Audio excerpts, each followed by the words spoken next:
Hey guys, and welcome to episode number 74 of Diehlman at Halftime, the NBA podcast that tops all others. I'm your host, Larry Diehlman. If you're joining us for the first time, it's great to have you, and if you've been a regular listener, welcome back. We have a lot to cover today and not a lot of time to do it. We'll look at a general overview of the NBA this week and then discuss some important topics across the association.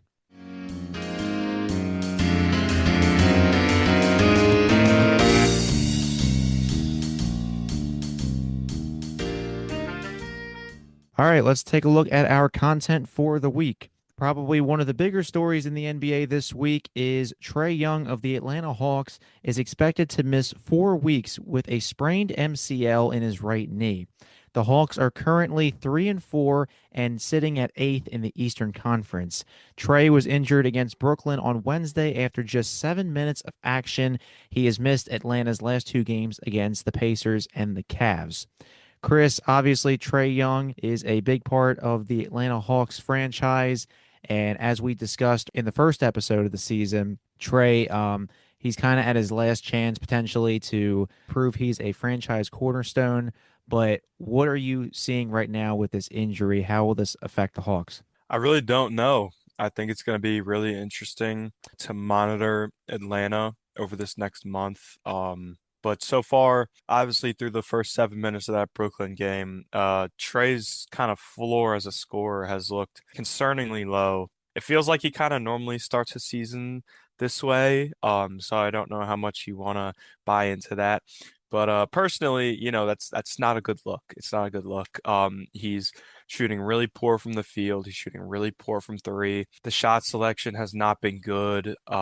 It's looking like a lot of kind of chucking up threes. And like you said, the Hawks had super high expectations for this version of the Trae Young era. Obviously, they added a ton of talent over the offseason in the form of star players and role players. We said in the first episode of the podcast this year that this is his chance to show that he can be the engine of a contender, and so far he hasn't really looked quite comfortable being that, and now he's going to miss a month or maybe longer, and he's going to have to wait to spell that doubt about him. And yeah, I'm just really interested to see how they play without him, whether they look a bit lost in the half court without his renowned playmaking ability, or if they're able to find some sort of a groove without his shaky shot selection to start the year and his bad shooting splits. So, and obviously Dyson Daniels is probably going to take a much larger role in the half court creation. So it's going to be very interesting to monitor the Hawks without who we thought could be the engine, but maybe not. We'll see.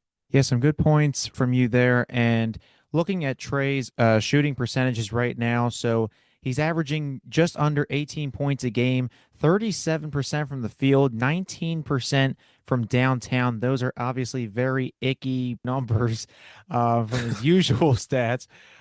He's That's averaging, kind. yeah, pretty much. He's averaging 27.8 minutes right now, but that is actually pretty skewed because of the 7 minutes against the Nets. But hopefully, like you said, we'll see if Trae Young can pick it up as the season progresses. This episode is entitled Missing Pieces. So, who's raising eyebrows at the moment?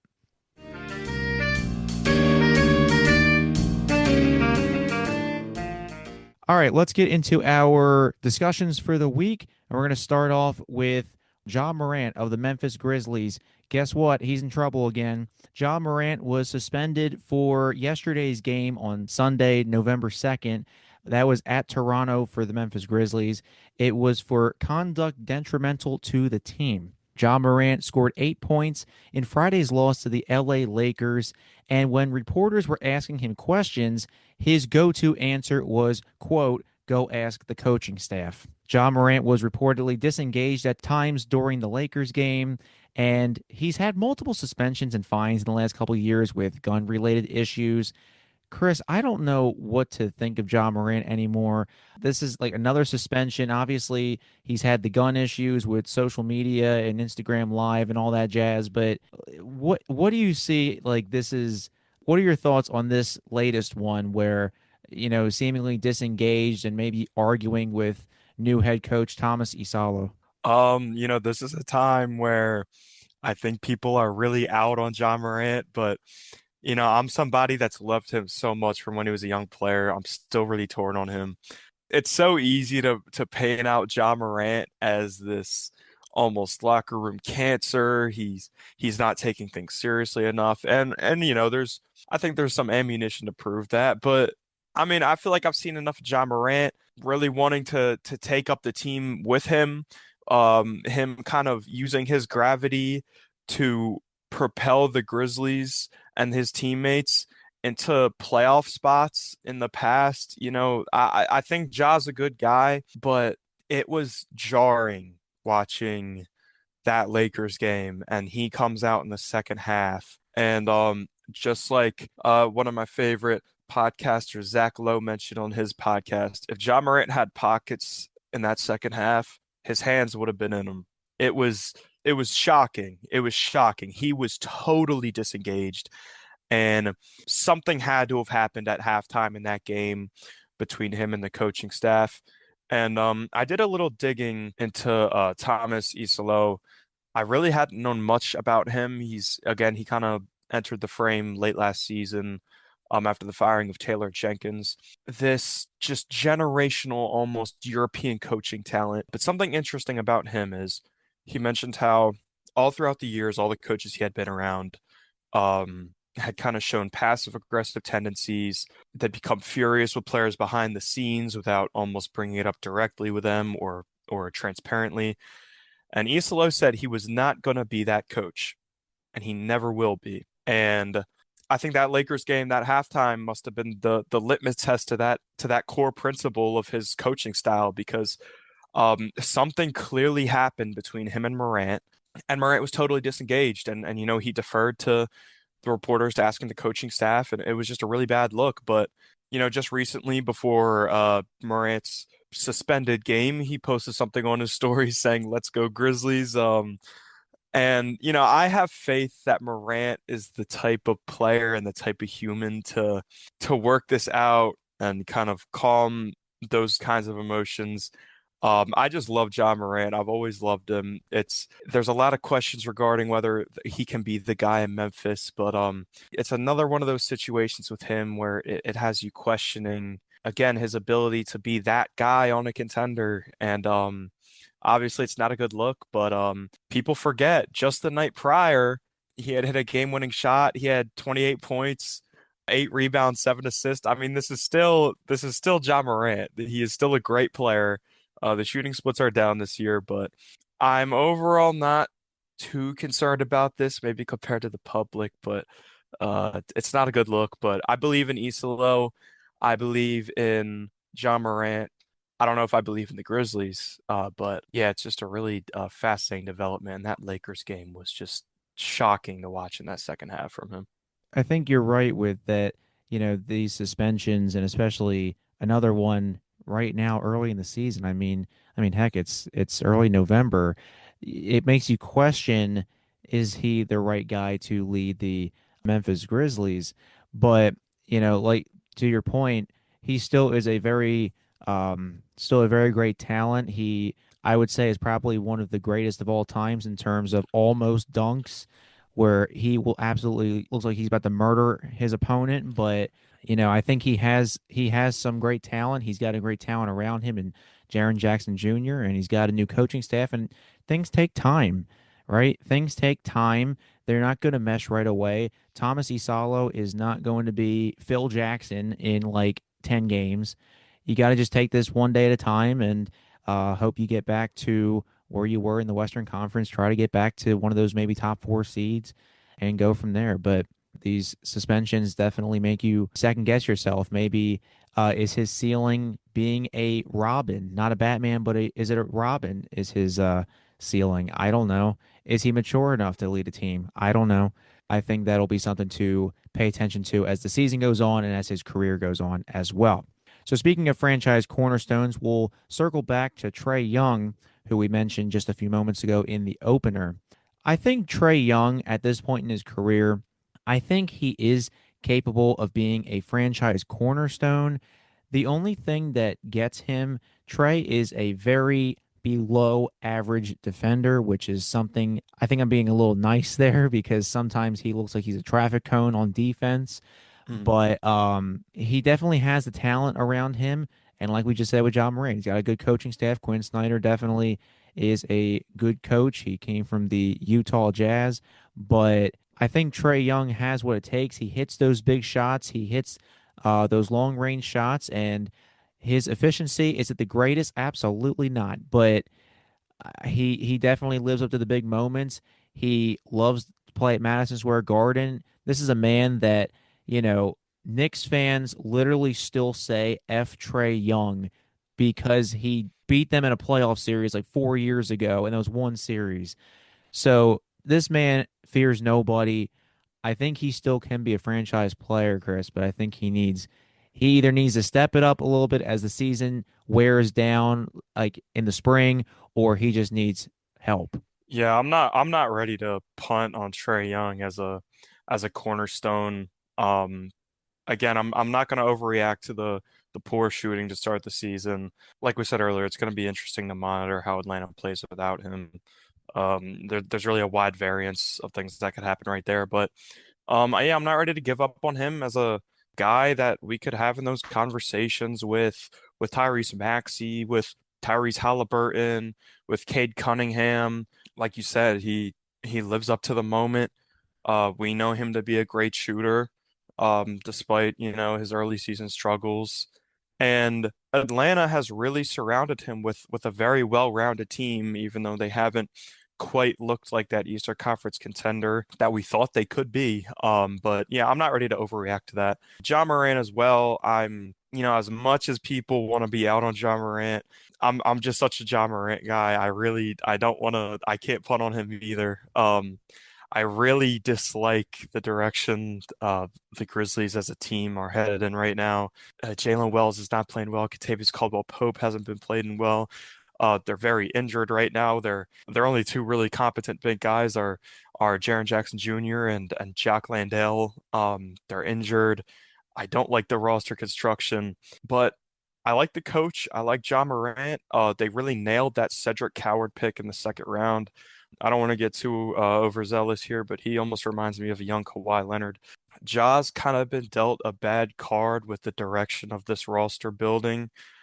He's had good teams in the past, and when he has good players around him, they win games. It's easy to forget that. John Morant is in that 60% win range when, him and Jaren Jackson is healthy and they've had good teams over the years and they've made the playoffs and, they've had their playoff shortcomings, but um that there's almost excuses to be had for those as well. They just have never really been a healthy team.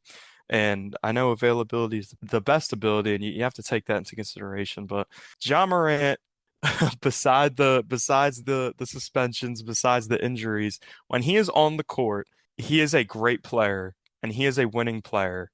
And does he have to do a lot more of it? Sure. Does he have to be available a lot more? Sure. Does he have to be more committed to bringing his team with him rather than separating himself from it? Yes, but overall I'm not so concerned. Again, you can't put them in that Maxi range, that Halliburton range right now.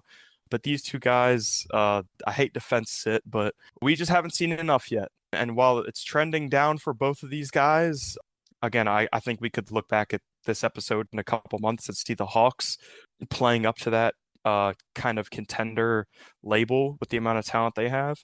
And I think we could see John Morant kind of put together a season while maybe the Grizzlies aren't winning so much, where we're looking at John Morant like we were when he was younger. He's lifting his teammates up. He's using his gravity to the team's advantage to get players open shots.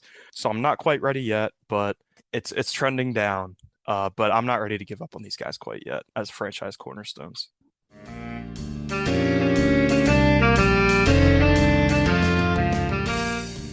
All right, so we're gonna pivot here to a little segment called buy or sell. With stocks, we like to look at these stocks, we like to make judgments, we like to buy low, we like to sell high. That's what this is all about. And it's really applicable to any facet, and especially in sports. We see teams, we like to make judgments, we like to make judgments a lot, way too early. And I think that's what we'll be doing here based on our very youthful 2 weeks of the season here. So we've compiled a pool of teams who've had some notable good or bad starts to the season, and we're gonna look at them like Wall Street looks at stocks. We're either gonna invest in them based on their good or bad start, or we're gonna say we're out. Let's start here with the Oklahoma City Thunder. Larry, where are you at on the Thunder? I feel like this is a bit of a layup. But we're gonna start easy and we're gonna start getting a little bit more spicy as we go on. So what are your thoughts on Oklahoma City's, I believe, 7-0 start to the season? Bro, I'm out on the Thunder. No, I'm kidding. I'm kidding. I am whipping out my wallet and I am buying with the Oklahoma City Thunder. They are the best team in the league, obviously. 7-0 start, as you said. And this is with J-Dub pretty much being out the whole year so far. Hmm.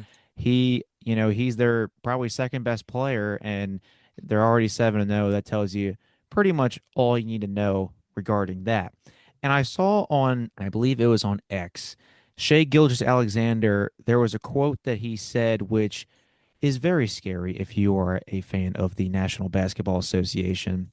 Shea Gilgeous-Alexander said, "This team is better than last year's."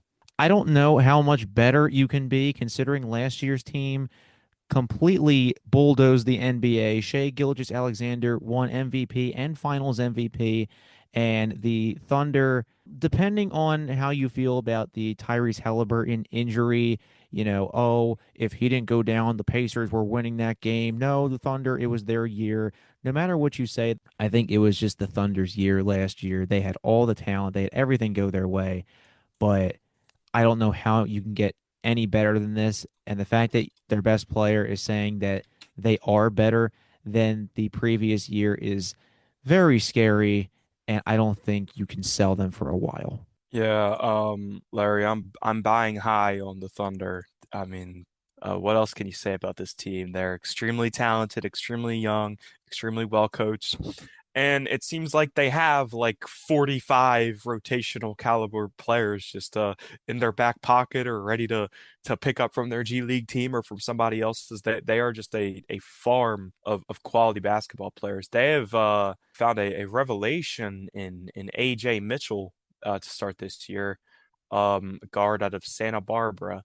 He is playing extremely well to start this year, averaging 17 points, seemingly out of nowhere. He's shooting really well. He's a high energy player. He's a smart player.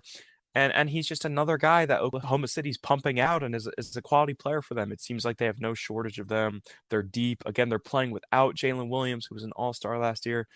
So I'm buying high on the Thunder. They are the best team in the NBA.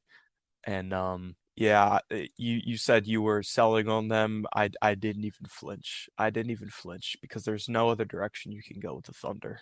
Let's work our way to the Eastern Conference to a team who might not be a third of as talented as the Thunder, a third as well coached, but has a pretty similar record.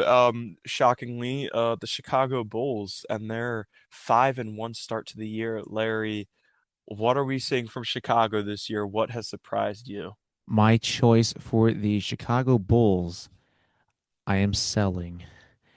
I don't know if this is fool's gold at the moment, but their schedule is about to get a little bit tougher. So far, the Bulls, they've beaten the Pistons, the Magic, the Hawks, the Kings, and the Knicks, but the Knicks got them back on Sunday. So they split a weekend series, a Friday, Sunday. A decent schedule to start. Obviously, teams like the Kings and the Hawks, obviously, with Trae Young's early shooting woes, maybe not the toughest opponents, but their schedule definitely ramps up in the coming week or so. Their next four games are against the Sixers, Bucks, Cavs, and Spurs. Oh boy. So we'll see if they can maybe get a win or a couple wins here and there. I don't expect them to go 4-0. If they do go 4-0, then perhaps they are legit. But going against teams like established Eastern Conference teams like the Bucks and even the Cavs, despite many people considering them frauds last year, They still have plenty of talent. Perhaps this is just a product of an early schedule. Josh Giddey obviously is the franchise player for the Bulls right now, and he basically averages a triple double. But Chris, I am out at the moment. I'm also selling high on the Bulls right now, and I don't know if this is entirely fool's gold. I actually do think they've shown a bit of progression from last year, and from quite frankly, it feels like the last 20 years of this franchise where they've been rotting in mediocrity. It really feels like they have something in Matas Buzelis, who they took with the 11th pick last year, a lanky wing with a lot of scoring upside. He's looked a lot better this year, averaging 15, nearly 16 points a game. He's shooting 41% from three. I think he has star potential.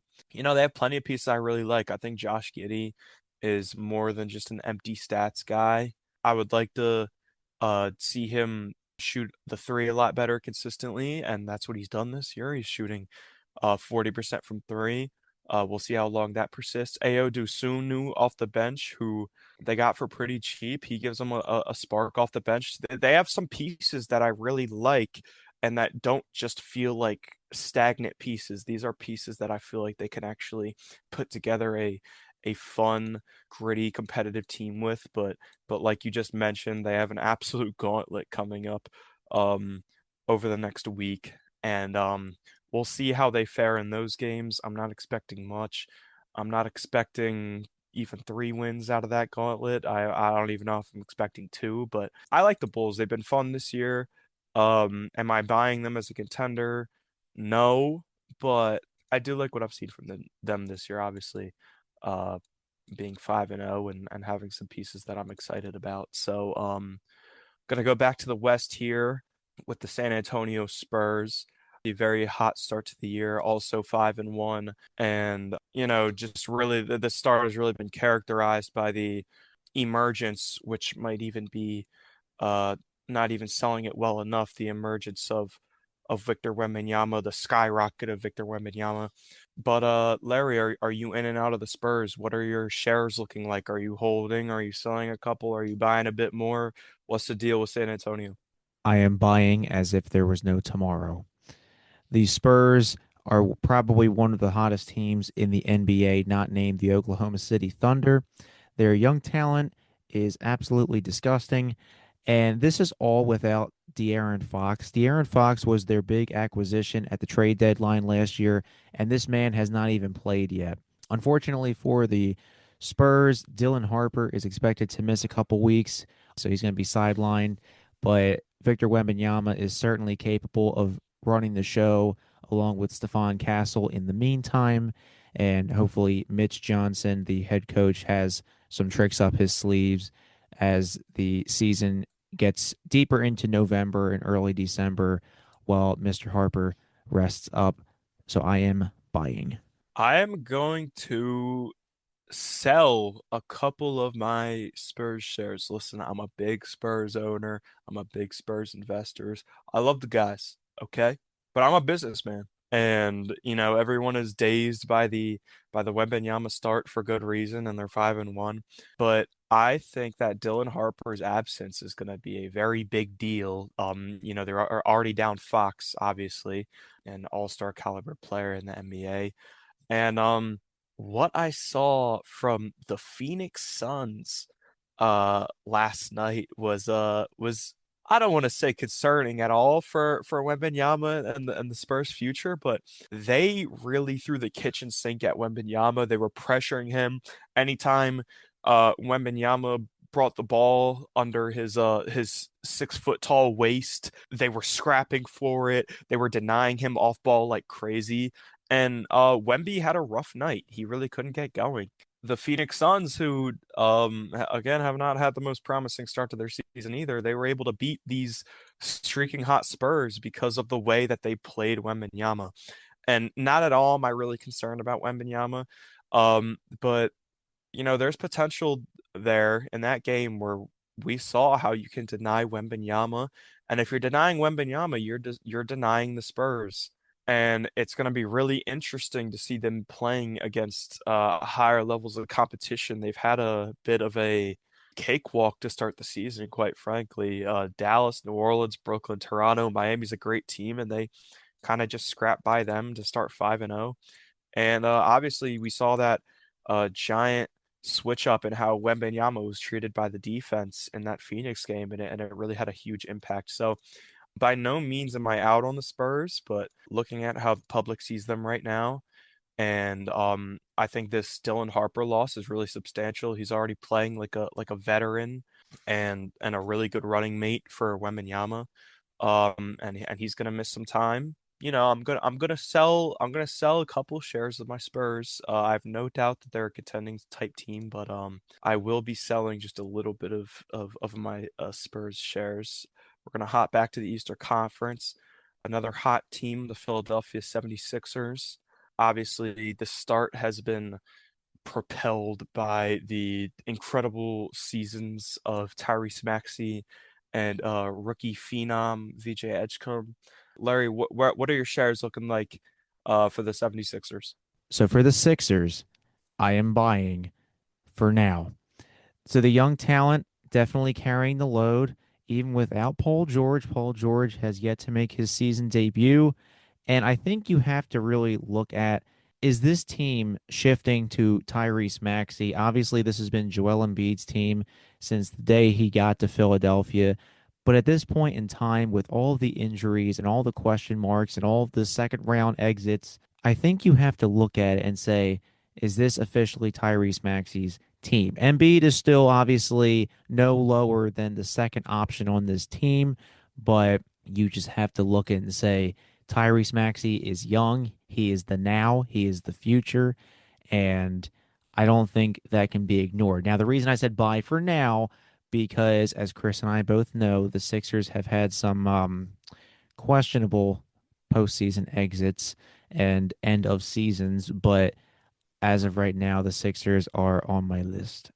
I'm holding the Sixers and their 5-1 start. Haven't played the greatest of competition, but obviously looked like a totally different team from last year, and I really think Edgecombe has given them a serious amount of juice, and it has been a bit of a culture shift already in his 6 game career so far. Oubre is playing very well. Maxi's playing at an MVP level. This team is still without Jared McCain, who was going to run away with the Rookie of the Year last year. Still without Paul George. Embiid's on a minute restriction. I love what we're seeing from them this year.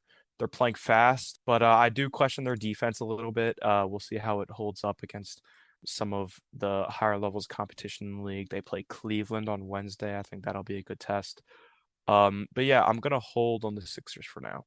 Let's go to the disappointing section of this buy or sell segment. Larry, the Dallas Mavericks have looked a bit stagnant to start the year. They're just 2-4.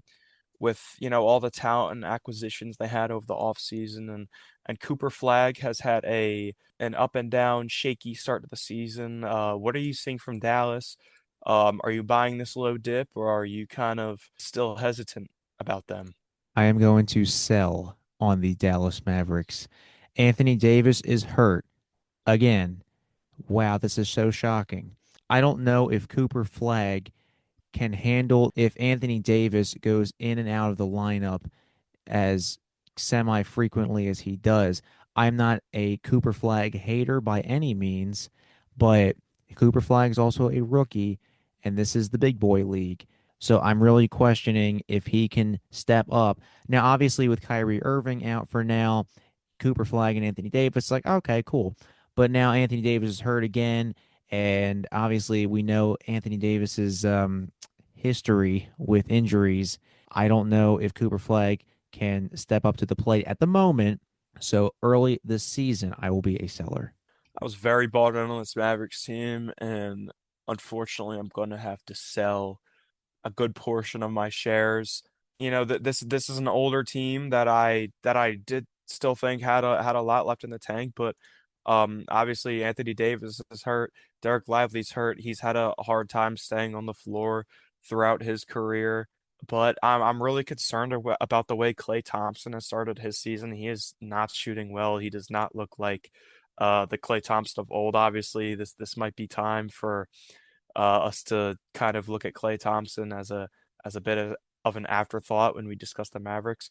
And I love Cooper Flag. I'm head over heels for Cooper Flag, but I'm gonna have to sell here because of the way they've been using him. They've been forcing him to be their primary ball handler, and there is a massive difference between a point forward, a forward who can score but can also distribute, and a point guard. This team does not have a point guard. D'Angelo Russell is really not playing a lot for them.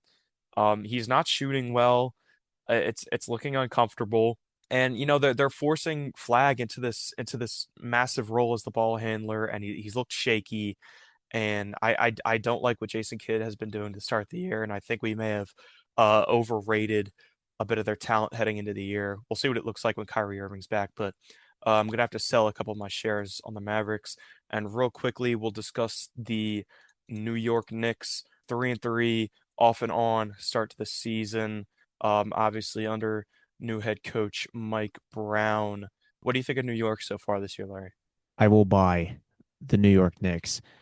They should be a top contender in the Eastern Conference, as we have said on multiple occasions. The Knicks, honestly, they should be pretty much a top three seed, if not the number one seed. The Sixers are doing great, and obviously the Celtics and the Pacers, with their injuries, are not going to be anywhere near those top seeds. I think there might be some growing pains under new head coach Mike Brown, but Jalen Brunson he still has that dog in him. So they have a great rotation. Anunoby, Bridges, Hart, Mitchell Robinson is a defender in the paint. He's always getting blocks, but I think for right now, I will buy them, and maybe they'll prove me wrong. Maybe they won't. Who knows? They haven't given me a whole lot of reason to be super optimistic about them, but I'm gonna buy low on the Knicks. Obviously, a super talented team who we expected to be a contender in the East, and I still do. Like you said, there's gonna be some growing pains with the new offense under Mike Brown, but I trust him as an offensive mind. We'll see how the defense continues to develop. It hasn't been exactly promising. Josh Hart has not been exactly promising this year. He's had a rough start to the year, as has their big free agent acquisition, Gershon Yabusele from the Sixers. He's looked like nothing like that season in Philly so far this year for the Knicks. But I'm gonna ride their talent. I'm gonna ride the expectations. I'm gonna buy low on the Knicks. They're better than a 3-3 meddling team.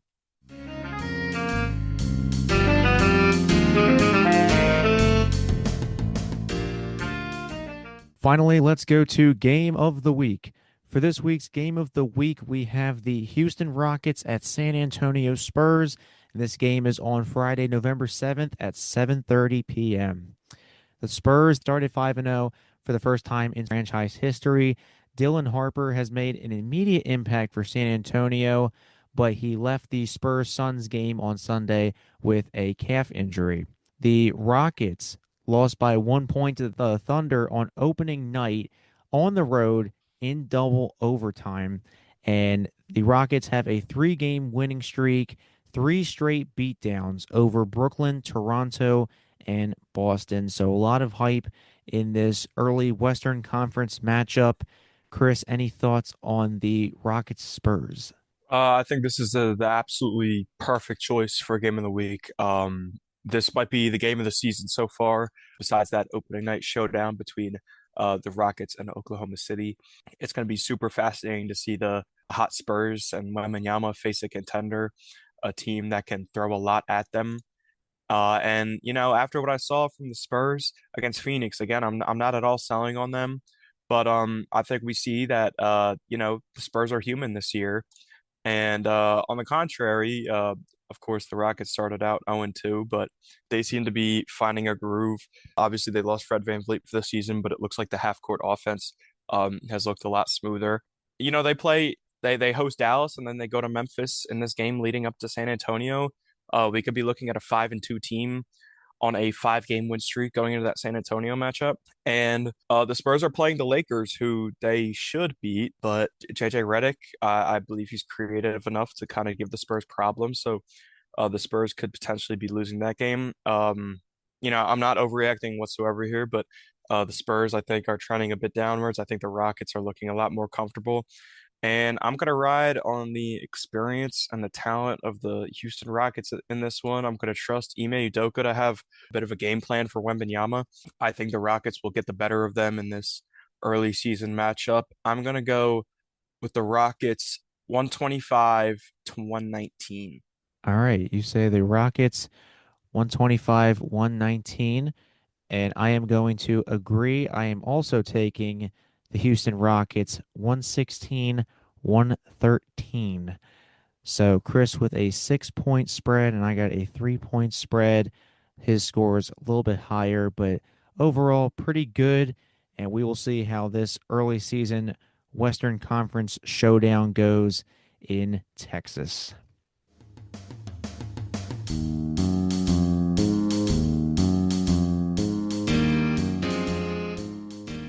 Well, that's all the time we have for today. If you haven't already, make sure to follow the podcast accounts, Chris and me, on social media.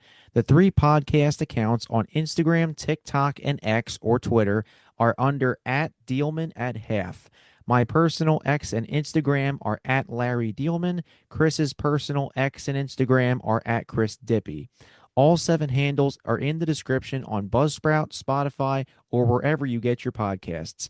Remember, although you can find Dealman at Halftime on major podcasting platforms like Spotify, Apple Podcasts, Amazon Music, iHeartRadio, and YouTube, the main podcast website is on Buzzsprout. The website URL is dealman@halftime.buzzsprout.com. Feel free to send a comment by using the Send Us a Text button located in each episode's bio. With the exception of Apple Podcasts, the text option is available on Buzzsprout and all of the major platforms.